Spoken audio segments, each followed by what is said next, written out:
नमस्कार बंधुगण। आज मु आपनकु एमिति एक सत्य घटना विषय कहबी जहा सुनिले आपनक आखिरु लुह झरीजिब एवं विश्वास उपरु भरोसा उठिजिब।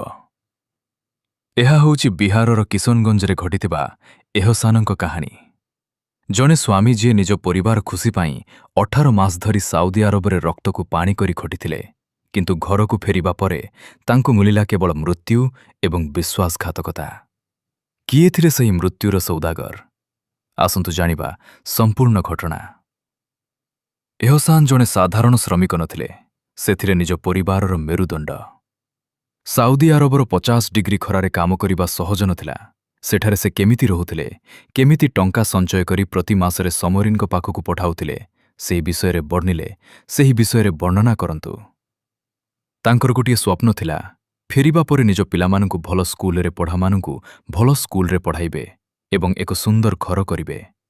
किंतु से जानि नथिले जे से जेउ टंका पठाउचंती सेही टंकारे तांकु मारिबा पाई षडयंत्र चालिछि। एहसान भारत आसिबा पूर्वरु तांक परिवार किंबा सांगमांग शकनकथा होइथिले। से केते उत्साहित थिले निज घरकु फेरिबा पाए। जन्ने श्रमिकरस्पन केमिति किछि मिनित्रे धूली साथ होइगला। येते बेल्ले एहसान विदेश रे थिले। समरिन एवं सिराज केमिति परस्पर निकटत रहेले।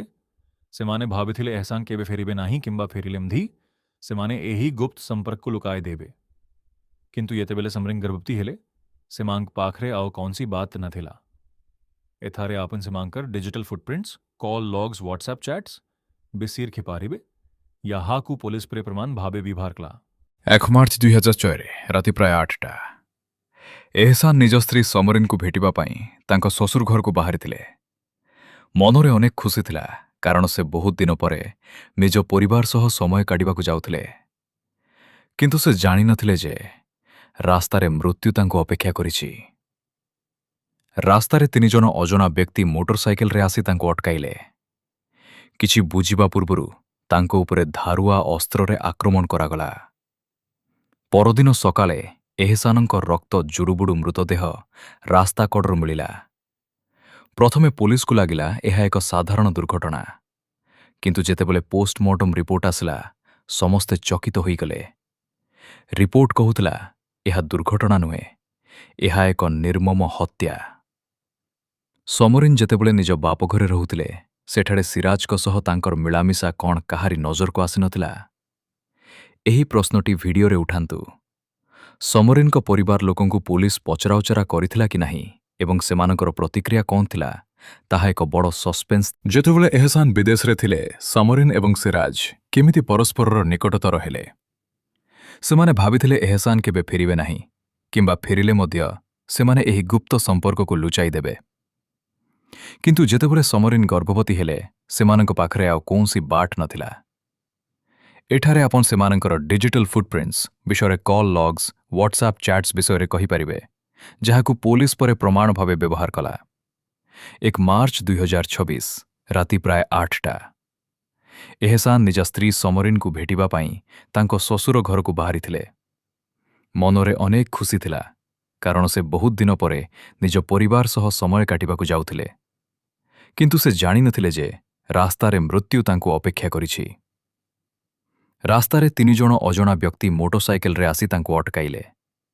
किछि बुझिबा पूर्वरु तांको उपरे धारुआ अस्त्र रे आक्रमण करागला। परदिन सकाले एहसानक रक्त जुरुबुडु मृतदेह रास्ता कड़रु मिलिला। प्रथमे पुलिस को लागिला एहा एक साधारण दुर्घटना, किंतु जेतेबेले पोस्टमार्टम आसिला समस्ते चकित होई गले। रिपोर्ट कहूतला एहा दुर्घटना नुहे, एहा एक निर्मम हत्या। पुलिस जेतेबेले एहसान को पत्नी समरीन को पचराउचरा कला, तांको कथारे अनेक असंगति देखादेला। धीरे धीरे सामना को आसिला एक अपवित्र प्रेम कहानी। एहसान विदेश रे थिबा बेले, समरे थिबा बेले समरीन निज संपर्कीय भाई सिराजंको प्रेम रे पड़िथिले। केवल सेतिकी नुहे, से गर्भवती मध्य होई जाइथिले। एहसान घर को फेरिबा परे एही सत्य धरा पड़िजिबा भयरे समरीन एवं सिराज मिसी एहसान को रास्तारू हटाइबा को योजना कले। सेही काल रातिरे समरीन ही फोन करी एहसान को सेही निछाटिया रास्ता को डकाइथिले, जेउठी सिराज तांको सहयोगींक सह पूर्वरु अपेक्षा करिथिला। ହତ୍ୟା କରିବା ପରେ ଅପରାଧୀମାନେ କେମିତି ନିଶ୍ଚିନ୍ତରେ ଥିଲେ ସେ ବିଷୟରେ କୁହନ୍ତୁ। ସମରିନ୍ କେମିତି ପୋଲିସ ଆଗରେ କାନ୍ଦିବାର ଅଭିନୟ କରୁଥିଲେ ଏବଂ ନିଜକୁ ନିର୍ଦ୍ଦୋଷ ବୋଲି ଦେଖାଉଥିଲେ। ପରିବାର ଲୋକଙ୍କୁ ସନ୍ଦେହ ନ ହେବା ପାଇଁ ସେ କେମିତି ଶବ ସତ୍କାର ବେଳେ ମଧ୍ୟ ସେଠାରେ ଉପସ୍ଥିତ ଥିଲେ। ପୋଲିସ ଯେତେବେଳେ ଏହସାନଙ୍କ ପତ୍ନୀ ସମରିନ୍କୁ ପଚରାଉଚରା କଲା, ତାଙ୍କ କଥାରେ ଅନେକ ଅସଙ୍ଗତି ଦେଖାଦେଲା। ଧୀରେ ଧୀରେ ସାମ୍ନାକୁ ଆସିଲା ଏକ ଅପବିତ୍ର ପ୍ରେମ କାହାଣୀ। ଏହସାନ ବିଦେଶରେ ଥିବାବେଳେ ସମରିନ୍ ନିଜ ସମ୍ପର୍କୀୟ ଭାଇ ସିରାଜଙ୍କ ପ୍ରେମରେ ପଡ଼ିଥିଲେ। କେବଳ ସେତିକି ନୁହେଁ, ସେ ଗର୍ଭବତୀ ମଧ୍ୟ ହୋଇଯାଇଥିଲେ। ଏହସାନ ଘରକୁ ଫେରିବା ପରେ ଏହି ସତ୍ୟ ଧରାପଡ଼ିଯିବା ଭୟରେ ସମରିନ୍ ଏବଂ ସିରାଜ ମିଶି ଏହସାନକୁ ରାସ୍ତାରୁ ହଟାଇବାକୁ ଯୋଜନା କଲେ।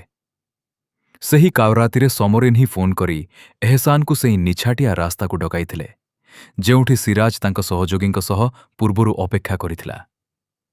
ପୁଲିସ ରିପୋର୍ଟ ଅନୁସାରେ ଏହସାନକୁ କେବଳ ମରାଯାଇନଥିଲା, ବରଂ ତାଙ୍କୁ ଅତି ନିର୍ମମ ଭାବେ ହତ୍ୟା କରାଯାଇଥିଲା। ସେହି 3 ଜଣ ବାଇକ୍ ଆରୋହୀ କିଏ ଥିଲେ? ସିରାଜ କେମିତି ସେମାନଙ୍କୁ ଟଙ୍କା ଦେଇ ପ୍ରବର୍ତ୍ତାଇଥିଲା? ହତ୍ୟା ପରେ ସେମାନେ କେଉଁଆଡ଼େ ଫେରାର ହେଲେ? ପୁଲିସ କେମିତି ସେହି ଗୋଟିଏ ଛୋଟ ଭୁଲକୁ ଧରିଲା? ହୁଏତ ସେହି ସ୍ଥାନର କୌଣସି ସିସିଟିଭି କିମ୍ବା ଏହସାନଙ୍କ ଫୋନ୍ର ଶେଷ ଲୋକେସନ୍। ପୁଲିସ ଯେତେବେଳେ ସମରିନ୍କୁ ତାଙ୍କ ଗର୍ଭବତୀ ହେବା ବିଷୟରେ ପଚାରିଲା, ସେତେବେଳେ ସେ କେମିତି ଭାଙ୍ଗି ପଡ଼ିଲେ ଏବଂ ସବୁ ସତ୍ ମାନିଲେ। ଜଣେ ସ୍ତ୍ରୀ ନିଜ ସ୍ୱାମୀକୁ ହତ୍ୟା କରିବା ପାଇଁ କେମିତି ଏତେ ବଡ଼ ଷଡ଼ଯନ୍ତ୍ର ରଚିପାରେ? ସେହି ସମୟରେ ତାଙ୍କ ମନରେ କ'ଣ ଚାଲିଥିଲା? ସମରିନ୍ କେମିତି ପୋଲିସକୁ ବିଭ୍ରାନ୍ତ କରିବା ପାଇଁ ଆକ୍ସିଡେଣ୍ଟର କାହାଣୀ ଗଢ଼ିଥିଲେ? ଆଜି ସମରିନ୍ ଜେଲରେ ଅଛନ୍ତି, କିନ୍ତୁ ସିରାଜ ଏବଂ ଅନ୍ୟ ଅପରାଧୀମାନେ ଏବେ ବି ଫେରାର। ଏହି ଘଟଣା ଆମକୁ ଚିନ୍ତା କରିବାକୁ ବାଧ୍ୟ କରୁଛି ଯେ ଯେଉଁ ସମ୍ପର୍କକୁ ଆମେ ସବୁଠାରୁ ପବିତ୍ର ମାନୁ, ସେଥିରେ ଏତେ ବିଷ କେମିତି ଭରିଗଲା? ଜଣେ ମଣିଷ ନିଜ ସ୍ୱାର୍ଥ ପାଇଁ କେମିତି ଏତେ ନିଷ୍ଠୁର ହୋଇପାରେ? ଏହସାନଙ୍କ ପରିବାର ଆଜି ନ୍ୟାୟ ଅପେକ୍ଷାରେ। ଆଶା କରୁଛୁ ପୋଲିସ ଖୁବ୍ ଶୀଘ୍ର ସମସ୍ତ ଅପରାଧୀଙ୍କୁ ଧରିବ ଏବଂ ସେମାନଙ୍କୁ କଠୋରରୁ କଠୋର ଦଣ୍ଡ ମିଳିବ। ବନ୍ଧୁଗଣ, ଏହସାନଙ୍କ କାହାଣୀ କେବଳ ଏକ ହତ୍ୟାକାଣ୍ଡର କାହାଣୀ ନୁହେଁ। ଏହା ହେଉଛି ଭରସା ଭାଙ୍ଗିବାର ଏକ ଜ୍ୱଳନ୍ତ ଉଦାହରଣ। ଜଣେ ବ୍ୟକ୍ତି ଯିଏ ନିଜ ପରିବାର ପାଇଁ ସବୁକିଛି ତ୍ୟାଗ କରିଦେଲେ, ଶେଷରେ ସେହି ପରିବାରର ସଦସ୍ୟ ହିଁ ତାଙ୍କ ମୃତ୍ୟୁର କାରଣ ସାଜିରେ ଆଜି ସମରିନ୍ ଜେଲର 4 କାନ୍ଥ ଭିତରେ ଅଛନ୍ତି। ହୁଏତ ଦିନେ ଆଇନ ତାଙ୍କୁ ଦଣ୍ଡ ଦେବ, କିନ୍ତୁ ସେହି ଛୋଟ ପିଲାମାନଙ୍କର କ'ଣ ହେବ, ଯେଉଁମାନେ ନିଜ ବାପାଙ୍କୁ ହରାଇଲେ ଏବଂ ଯେଉଁମାନଙ୍କ ମା ଆଜି ଜଣେ ଅପରାଧୀ? ସେମାନଙ୍କ ଭବିଷ୍ୟତର ଦାୟୀ କିଏ? କେବଳ ନିଜର କ୍ଷଣିକ ସୁଖ ପାଇଁ ଜଣେ ମଣିଷ କେମିତି ଏତେ ଅନ୍ଧ ହୋଇଯାଇପାରେ? ସିରାଜ ଏବଂ ତାଙ୍କର ସହଯୋଗୀମାନେ ଭାବୁଥିବେ ଯେ ସେମାନେ ଖସିଯିବେ, କିନ୍ତୁ ପୋଲିସର ଜାଲ ଧୀରେ ଧୀରେ ବିରେବିଛା ଯାଉଛି। କିଶନଗଞ୍ଜ ପୋଲିସର ତଦନ୍ତ ଜାରି ରହିଛି ଏବଂ ଆମେ ଆଶା କରୁଛୁ ଯେ ଖୁବ୍ ଶୀଘ୍ର ସେମାନେ ଆଇନର କାଠଗଡ଼ାରେ ଠିଆ ହେବେ। ଏହି ଘଟଣା ଆମକୁ ଶିଖାଉଛି ଯେ ସତ୍ୟକୁ ଯେତେ ଲୁଚାଇଲେ ମଧ୍ୟ ତାହା ଦିନେ ନା ଦିନେ ସାମ୍ନାକୁ ଆସେ। ପାପର ଘୋଡ଼ା ଦିନେ ନା ଦିନେ ନିଶ୍ଚୟ ଭାଙ୍ଗେ। ଏହି ଭିଡିଓ ମାଧ୍ୟମରେ ଆମର ଉଦ୍ଦେଶ୍ୟ କାହାକୁ ଆଘାତ ଦେବା ନୁହେଁ, ବରଂ ସମାଜରେ ଘଟୁଥିବା